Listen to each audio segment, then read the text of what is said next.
Hi, I'm Mel Pickup, Chief Executive of Bradford Teaching Hospitals, and welcome to the weekly roundup of news from across the Trust. This week you will find me in front of just one set of solar panels that we have installed here at the Trust, and just days ago we hosted our very own virtual Green Summit about our mission to become net zero. More about that in a moment. Also this week, how lung cancer patients are benefiting from specialist dietary advice.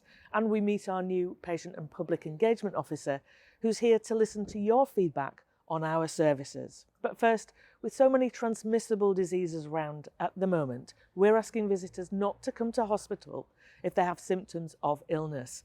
We know how important it is for you to be close to your loved ones, and especially when they are poorly in hospital.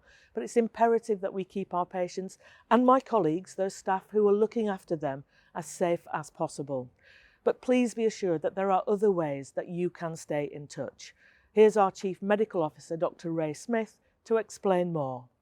So we're getting towards flu season, of course, colds, and also the viruses which cause tummy upset, such as norovirus. Of course, the patients who are in our hospital are already ill and therefore a lot more susceptible to the effects of any other viruses that they might catch. And also, of course, it's important to protect our staff. If they catch any of these viruses, they'll be off sick and they won't be there to care for those patients that need that help. Any symptoms suggestive of COVID, please stay at home, get a test, isolate until you know the result of that test. You can email, you can phone in, and we'll be able to give you an update in that way.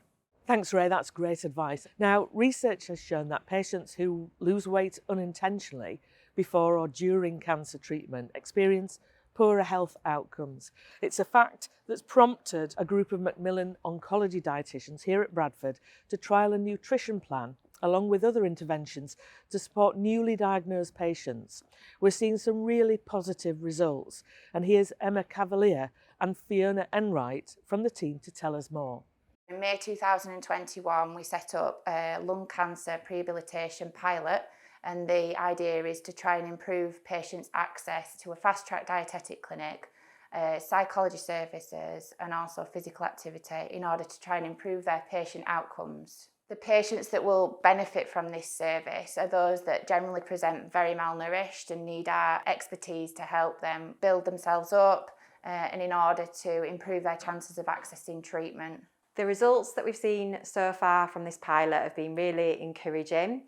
Over 75% of patients had an improvement in their nutritional status upon review, and over 95% patient satisfaction measured through a patient experience survey. The hope is that all patients with cancer, regardless of the cancer site, will be able to access rehabilitation services going forward, including dietetic treatment, physical activity and psychological support. Thanks both. It's really heartening to hear what a difference this is making to our patients. Now let's take a look around the rest of the Trust to find out what else has been making the headlines.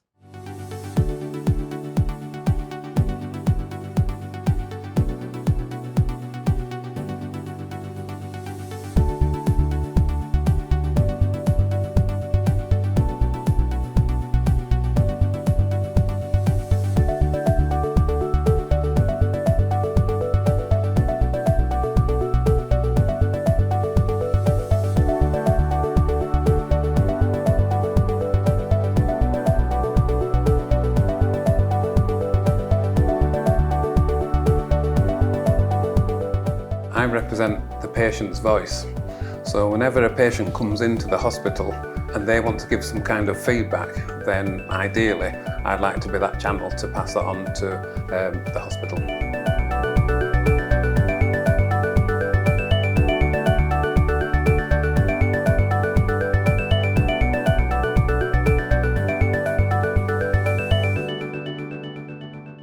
What an exciting week in prospect. Now, today marks the start of Advanced Practice Week. Advanced Clinical Practitioners, or ACPs, come from a range of backgrounds like nursing, pharmacy and occupational therapists, and have developed the skills to take on expanded roles and scopes of practice. Here are two of our ACPs, Victoria Watson and Tamsin Memory, to tell us more about their roles. Advanced clinical practitioner is a professional who's been trained to the standard of a Masters in Advanced Practice. We develop the skills to be able to assess, examine and make a management plan for patients who come to the Trust with an undifferential diagnosis and able to plan care for these patients from the start. Our trainees have a minimum of 5 years post-registration experience.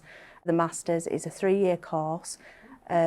And in the first year they're generically trained, and it involves rotation through acute medicine, general surgery and our emergency department. It's a very rewarding role. We see really positive outcomes, and this week is an opportunity for us to really showcase the team and all that we do. Thanks so much both. What an important service you provide. Well, that's about it for this week. Remember, you can keep up to date on all our news on the usual social media platforms, Twitter, LinkedIn and Facebook. Please look after yourselves and do your best to avoid catching infections by wearing a mask, washing your hands and keeping your distance. And of course, if you are due to receive your COVID-19 booster jab, please do take up the invitation to have one. And finally, yesterday was Remembrance Day, and this weekend we will mark Remembrance Sunday, both opportunities to honour the service and sacrifice of all those who have defended our freedoms and protected our way of life. We remember the armed forces and their families from Britain and the Commonwealth, the vital role played by the emergency services, and those who have lost their lives as a result of conflict or terrorism. We owe them a great debt of gratitude and will never forget them. I look forward to seeing you next week. Bye for now.